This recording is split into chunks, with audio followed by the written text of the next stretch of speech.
At UTSA, where I just came from, which I'm very proud of that. Won a lot of games in Conference USA, back-to-back titles, coaching for Jeff Traylor, who I know will be in attendance at San Angelo Clinic. We tagged 75% of our run game. Why? We had an excellent receiving core, a quarterback that understands leverage, space, extra run fits, and an offensive line that I felt, was really good at getting vertical double teams, inside zone tracks. So we decided to tag a bunch of our runs. We break up our tags into three different ways: reliefs, RPOs, and attackers.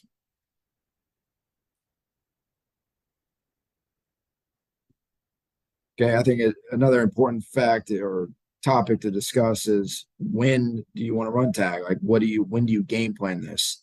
Okay, it's important to know who the primary support players are in a middle field open structure, whether it's their base quarters fits with a boundary safety and a nickel Sam to the field.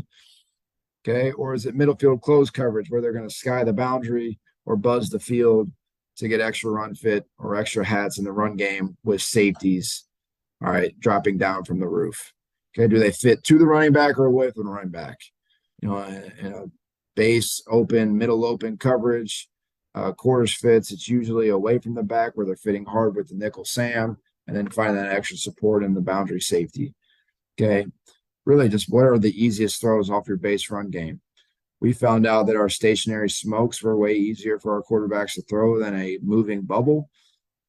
So we chose to go that route more often than throw bubbles.